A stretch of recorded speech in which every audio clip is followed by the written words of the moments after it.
السلام عليكم ورحمة الله وبركاته.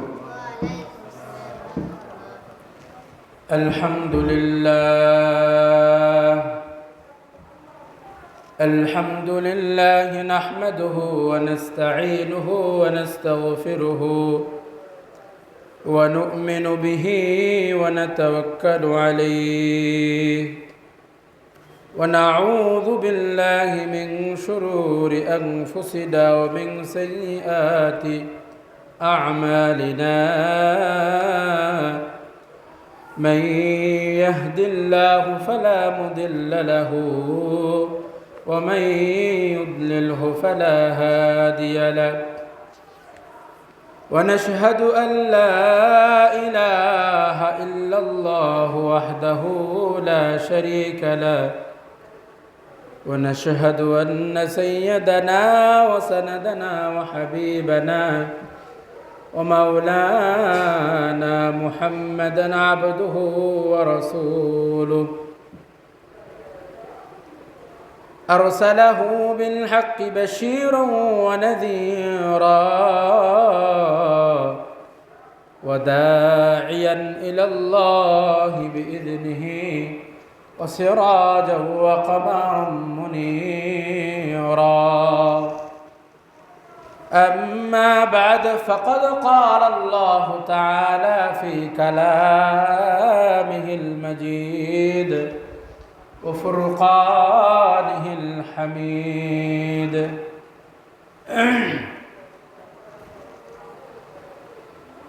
أما بعد فأعوذ بالله من الشيطان الرجيم. بسم الله الرحمن الرحيم. لن ينال الله لحومها ولا دماؤها ولكن يناله التقوى منكم. وقال رسول الله صلى الله عليه وسلم: ما عمل ابن آدم من عمل يوم النحر أحب إلى الله من إهراق الدم وإنه ليأتي يوم القيامة بقرونها وأشعارها وأظلالها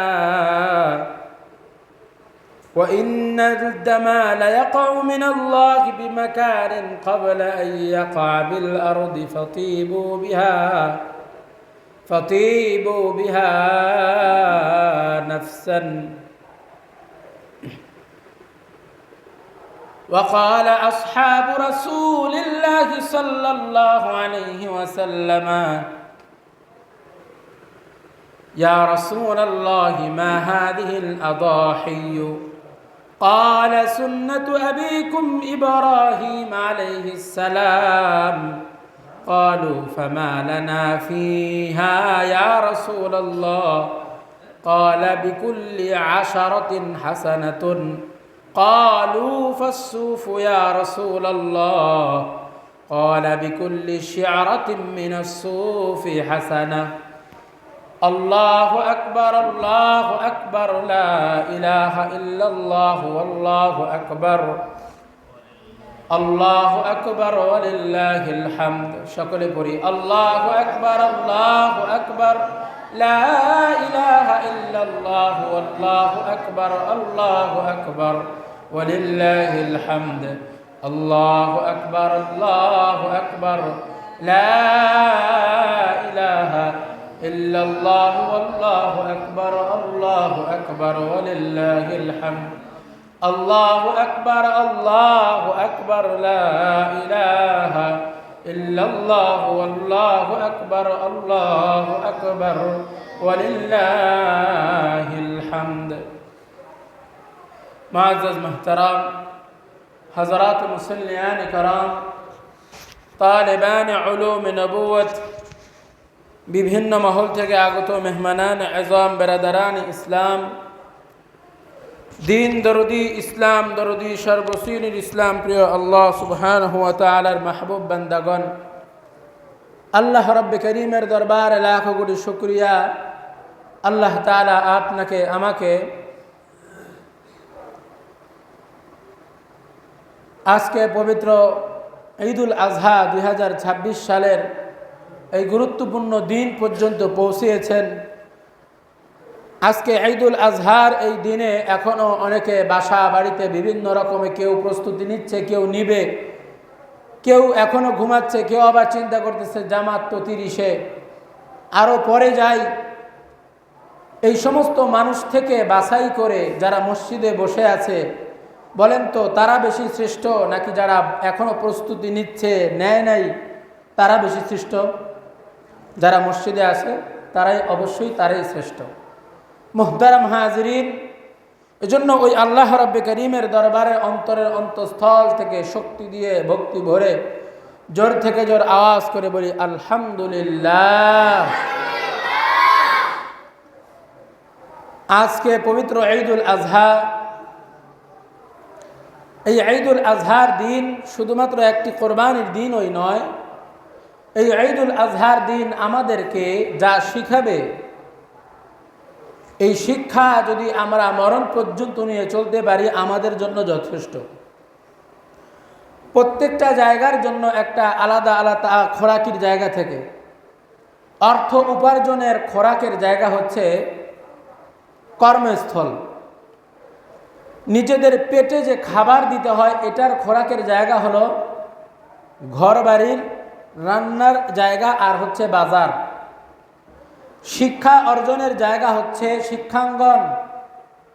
কিন্তু মানুষের ঈমান, আমল এবং তার দুনিয়া ও আখিরাতের সমস্ত বিষয়কে একত্রিত করার খোরাক নেওয়ার জায়গা হচ্ছে মসজিদ। বলেন না সুবহানাল্লাহ। কিন্তু দুর্ভাগ্যের বিষয়,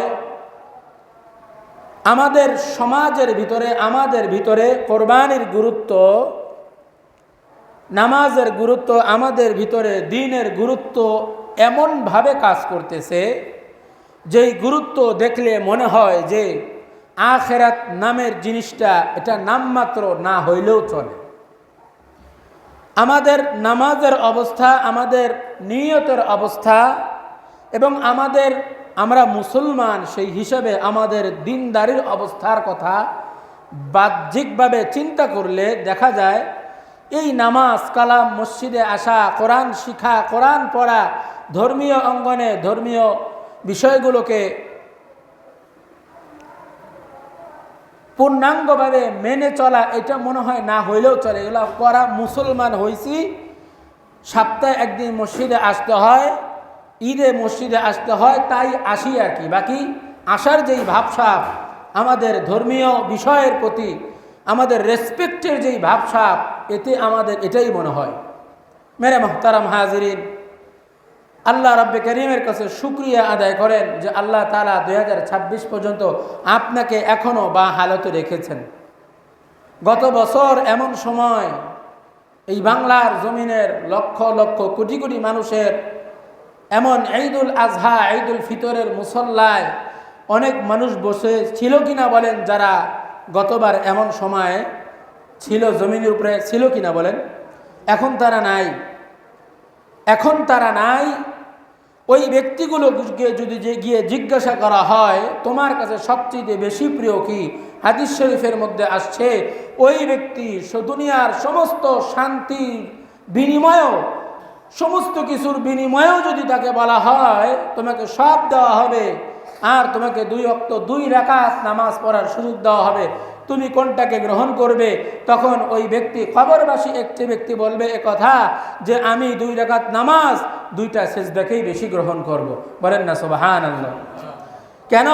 সে আল্লাহ রাব্বে করিমের ওয়াদাগুলোকে নিজের চোখে দেখবে, তারপরে তার যেভাবে বিশ্বাস হওয়া দরকার, যেভাবে তার আসলে মনে আসা দরকার ছিল, ওইটা ওই সময় আসবে। মেরে মুহতারাম হাজিরিন, তো আমাদের ভিতরে দ্বীনের গুরুত্ব থাকতে হবে। এই গুরুত্বকে একনিষ্ঠ করার জন্য, গুরুত্বগুলোকে বোঝানোর জন্যই আমাদের মাঝে কখনো আল্লাহ তাআলা কোরবানির মাধ্যমে ধর্মীয় বিষয়গুলোকে আমাদের সামনে উদ্ভাবন করেন, আবার কখনো রোজাকে দিয়ে উদ্ভাবন করেন, কখনো শবে কদরকে দিয়ে উদ্ভাবন করেন, কখনো শবে বরাতকে দিয়ে উদ্ভাবন করেন, ঠিক এমনিভাবে কখনো ঈদুল ফিতরকে দিয়ে উদ্ভাবন করেন, কখনো জিলহজের প্রথম 10 দিনকে দিয়ে উদ্ভাবন করেন, ঠিক এমনিভাবে বিভিন্ন বিষয় দিয়ে উদ্ভাবন করেন। কেন? বান্দা তার আখিরাত যেন কামাইতে পারে।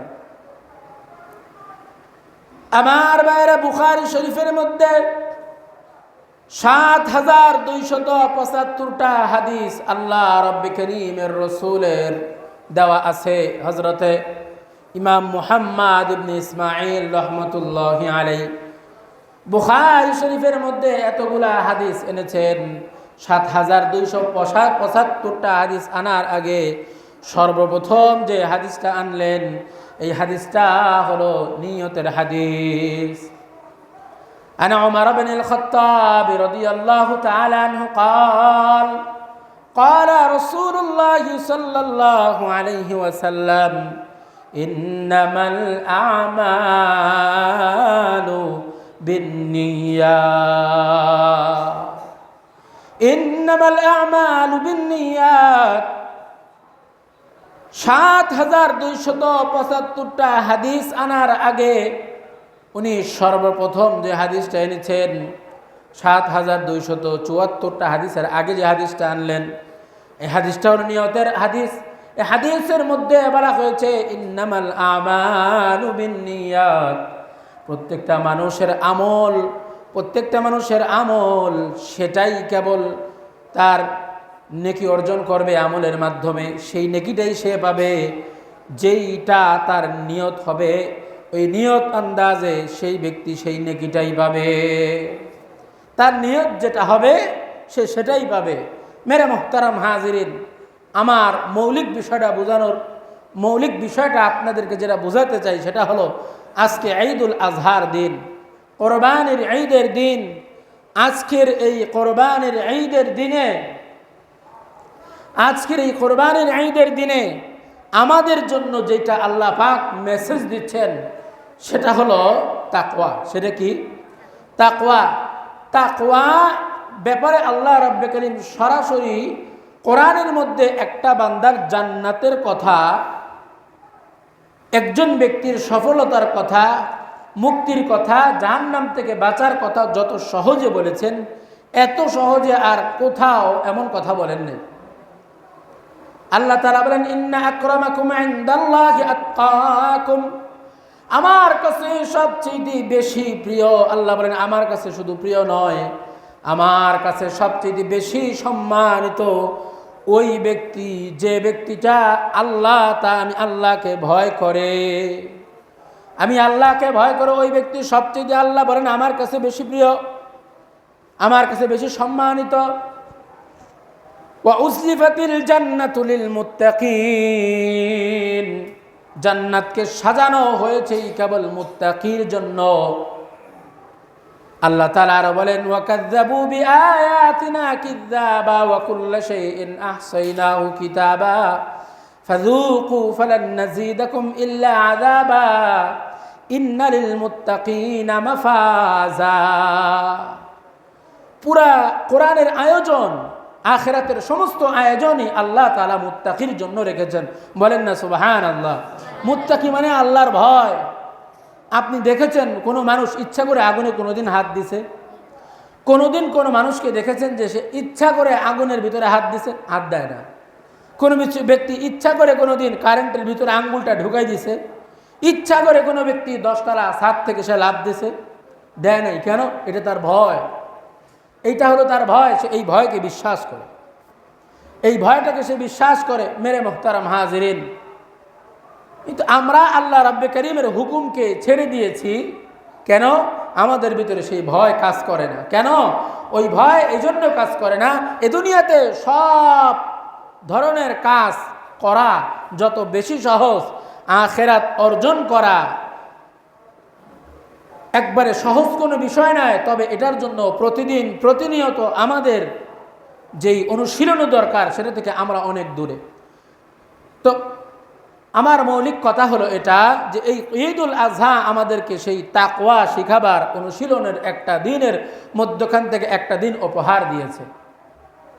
এই উপহারের মাধ্যমে ইব্রাহিম আলাইহিস সালাতু ওয়াস সালাম আমাদের মাঝে শুধুমাত্র পশু জবাই করা এই প্রচলনকে দেখাই দেন নাই, উনি দেখিয়ে দিয়েছেন একজন আল্লাহর প্রতি একটা বান্দার কতটুকু আনুগত্য হওয়া দরকার তার একটা বড় মিসাল দেখিয়ে দিয়েছে। এই মিসালটা কি? হযরতে ইব্রাহিম আলাইহিস সালাতু ওয়াস সালামকে আল্লাহ তাআলা ৮৬ বছর বয়সে একটা সন্তান দান করলেন। ৮৬ বছর বয়সে, কত বছর বয়সে? ৮৬ বছর বয়সে আল্লাহ তাআলা একটা সন্তান দান করলেন। এই ৮৬ বছরের একটা সন্তানকে আল্লাহ তাআলা দেওয়ার পরে এই সন্তানটা যখন একটু একটু একটু করে বড় হলো, এবার বলেন তো যেই ব্যক্তি বন্ধা, যেই মাটা বন্ধা অথবা পুরুষের কারণে সন্তান হয় না, সমাজের মধ্যে শাশুড়ি তাকে দেখতে পারে না, শ্বশুর তাকে দেখতে পারে না, সমাজের কোনো মানুষ তাকে দেখতে পারে না, কেন? তার ভিতরে সন্তান জন্ম দেওয়ার কোনো ক্ষমতা নাই। ওই মা ও কষ্টের ভিতরে মনে মনে কষ্ট নিয়ে ঘুরে, মানুষও তাকে বন্ধা বলে, কালো চোখে তাকে তার দিকে তাকায়। এরপরে যদি বহুকাল অপেক্ষা করার পরে একটা সন্তানের মুখ দেখা যায়, বলেন তো ওই ব্যক্তির আল্লাহর প্রতি কৃতজ্ঞতা কেমন হতে পারে? ওই ব্যক্তির শুকরিয়াটা আল্লাহর কাছে কেমন হতে পারে? ওই ব্যক্তির কৃতজ্ঞতাটা আল্লাহর কাছে কেমন হতে পারে? মেরে মোহতারাম হাজিরিন, একটা ব্যক্তির যদি ৮৬ বছর বয়সে এরপরে গিয়ে একটা সন্তান হয়, ওই সন্তানের প্রতি তার মায়া, তার মহাব্বত, তার ভালোবাসাটা কি পরিমাণ হবে আপনি একটু চিন্তা করছেন? আল্লাহ তাআলা ইব্রাহিম আলাইহিস সালাতু ওয়াস সালামকে স্বপ্নের মধ্যে দেখাই দিলেন, ইব্রাহিম তুমি তোমার প্রিয় বস্তুটাকে কোরবানি করো। এই কথাটা যখন এইটা যখন স্বপ্নে দেখায় দিলেন, ইব্রাহিম আলাইহিস সালাতু ওয়াস সালাম বিশাল সংখ্যার একটা উট তিনি কোরবানি করে দিলেন। সংখ্যা প্রায় ৩০০-র মতো হবে। ইব্রাহিম আলাইহিস সালাতু ওয়াস সালামকে আল্লাহ তাআলা আবার বললেন, পরের দিন স্বপ্নে তুমি আবার কোরবানি করো, প্রিয় বস্তুটাকে কোরবানি করো। আরও উট করলেন, তৃতীয় দিনও, কিন্তু আল্লাহর মৌলিক উদ্দেশ্যে ইব্রাহিম আলাইহিস সালাতু ওয়াস সালাম গিয়ে পৌঁছতে পারছেন না। মেরে মুহতারাম হাজিরিন, এই সব কিছুর পরে ইব্রাহিম আলাইহিস সালাতু ওয়াস সালাম দেখলেন যে এই প্রিয় বস্তুটা হলো আমার কলিজার টুকরো সন্তান ইসমাঈল আলাইহিস সালাতু ওয়াস সালাম। ইসমাঈল আলাইহিস সালাতু ওয়াস সালামকে আল্লাহ রাব্বুল কারীম এমন সহনশীল সন্তান দিয়েছিলেন যে সন্তান শুধু হলেই হয় না, আর সহনশীলতা হচ্ছে এমন একটা গুণ যেই সহনশীল শব্দের মধ্যে তাকওয়া আছে, ধৈর্য আছে, আনুগত্যতা আছে, এর নাম হলো সহনশীল। এই সহনশীল শব্দের মধ্যে সব কিছু আছে, এটাকে বলা হয় সহনশীল। অর্থাৎ ভদ্রতার যেই দিক থেকে তাকে নিবেন সেই দিকেই সে পারফেক্ট, এটাকে বলা হয় সহনশীল। এমন একটা সহনশীল সন্তান আল্লাহ তাআলা ইব্রাহিম আলাইহিস সালাতু ওয়াস সালামকে দান করলেন। সন্তানের কাছে গিয়ে যখন এই কথাকে উত্থাপন করলেন যে আমি তো এটা স্বপ্নে দেখেছি যে আমি তোমাকে কোরবানি করছি। সন্তানও কেমন সন্তান, একটা বারের জন্য এ কথা বললেন না যে এত বছর পর আল্লাহ তাআলা আমাকে দান করেছে, এরপর আপনি আমাকে কোরবানি দিন, একটা কথা হইল?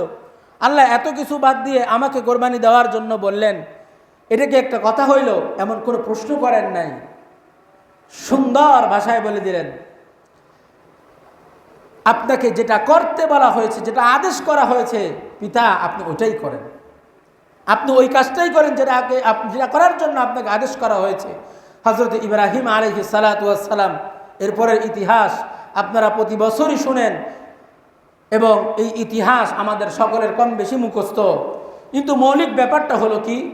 মৌলিক ব্যাপারটা হলো ইব্রাহিম আলাইহিস সালাতু ওয়াস সালাম যখন তার সন্তানকে জবাই করার জন্য যে পর্বতটায় নিয়ে যাওয়া হলো, যেখানে নিয়ে গেলেন জবাই তো করলেন, এরপরের ইতিহাস কি আপনারা বলেন? ইব্রাহিম আলাইহিস সালাতু ওয়াস সালাম নিজের সন্তানের উপরেই কি শেষ পর্যন্ত ছুরির বলিটা হয়েছিল, নাকি জান্নাতি পশুর উপরে বলি হয়েছিল? জান্নাতি পশুর উপরে বলি হয়েছিল। তাহলে আল্লাহ তাআলা যে এত বড় একটা ঘটনা কায়েম করলেন, এই ঘটনা কায়েম করার পিছনে উদ্দেশ্যটা কি? এই ঘটনা কায়েম করার পিছনে উদ্দেশ্য হলো যে জীবনের সমস্ত জায়গা থেকে প্রিয় বস্তুর জায়গায়ও যদি আল্লাহর হুকুমটা আসে, তাহলে আনুগত্যর প্রতিচ্ছবিটা কেমন হওয়া দরকার, এটাই আল্লাহ বুঝাতে চেয়েছেন। আমাদের আনুগত্যের জায়গায় যদি নিজের সন্তান তো সবচেয়ে বেশি প্রিয় জিনিস, ঠিক না? একটা পুরুষ মানুষ দিনে রাত্রে খেয়ে না খেয়ে কেন কর্ম করে? সন্তানের ভবিষ্যৎ। একটা পুরুষ মানুষের কাছে সন্তান হওয়ার পরে এর কাছে তার নিজের জীবনের চাইতেও বেশি প্রিয় জিনিস হলো তার সন্তান।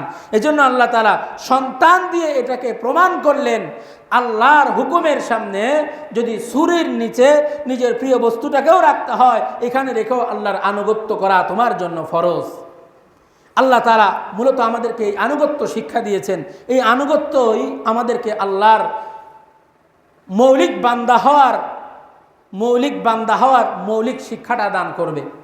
মেরে মুহতারাম হাজিরিন, এজন্য ইব্রাহিম আলাইহিস সালাতু ওয়াস সালাম যে ছুরি রেখেছিলেন মূলত তার সন্তানের গলায় নয়।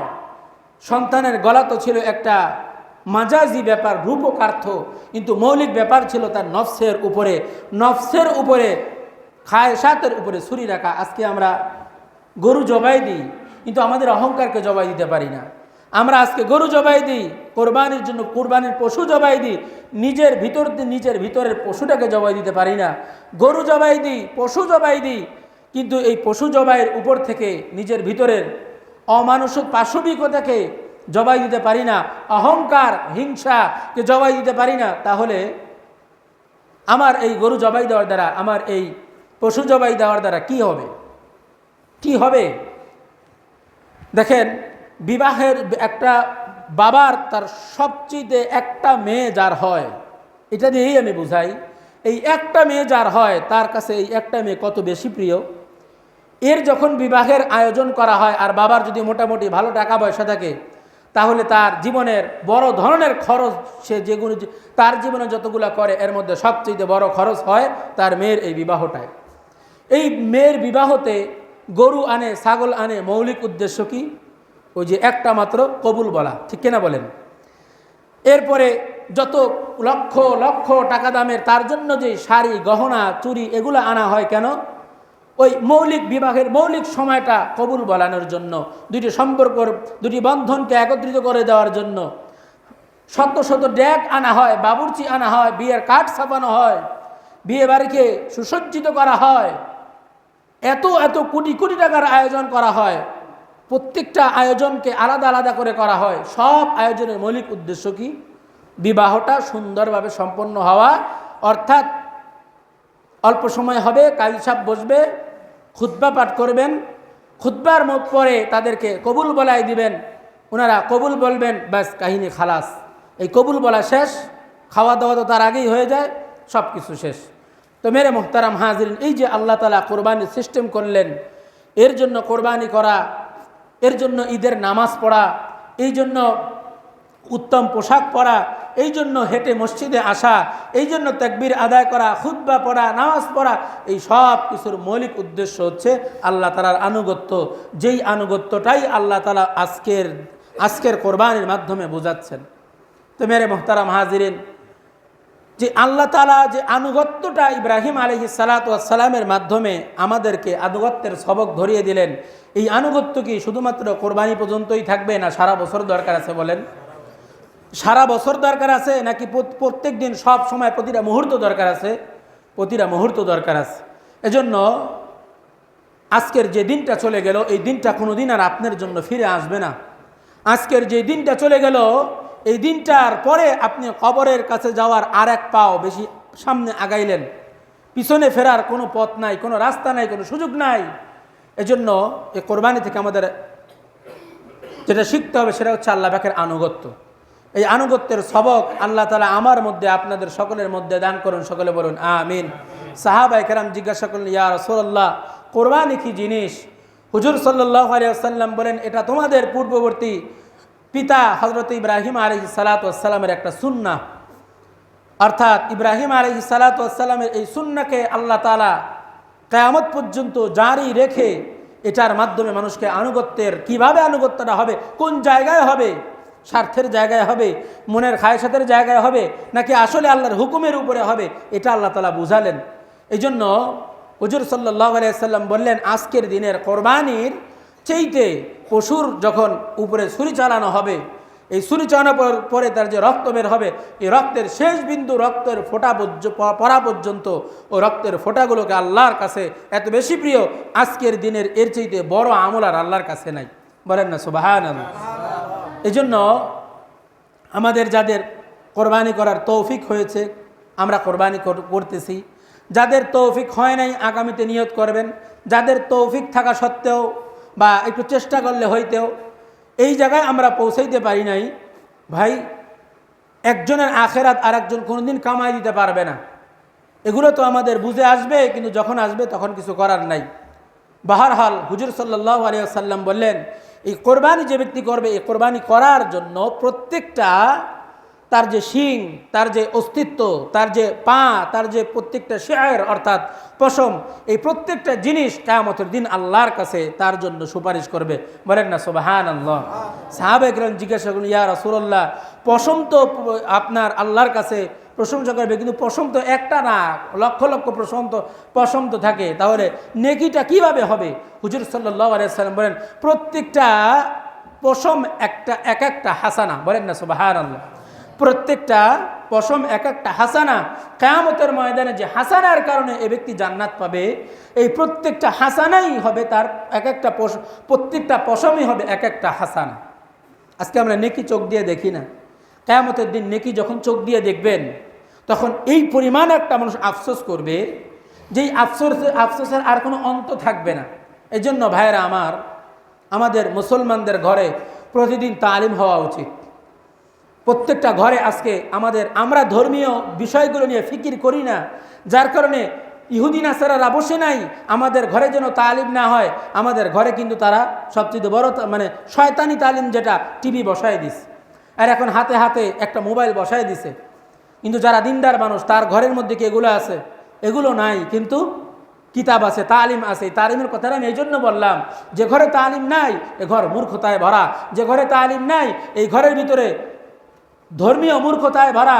শয়তানের ওই ভাষাটাকে শয়তানের ভাষাও বললেও মোটেও ভুল হবে না। এই জন্য মেরে ভাই ও দোস্ত বুজুর্গ, আল্লাহ তাআলা আমাদেরকে যে একটা ময়দানে একত্রিত করলেন, আমি জানি না, আপনিও জানেন না আগামী বছর এই জায়গায় আপনি আমি একত্রিত হয়ে থাকতে পারবো কিনা। এই জন্য আমাদের কোরবানি যেন হয় শুধুমাত্র একমাত্র আল্লাহর জন্যই।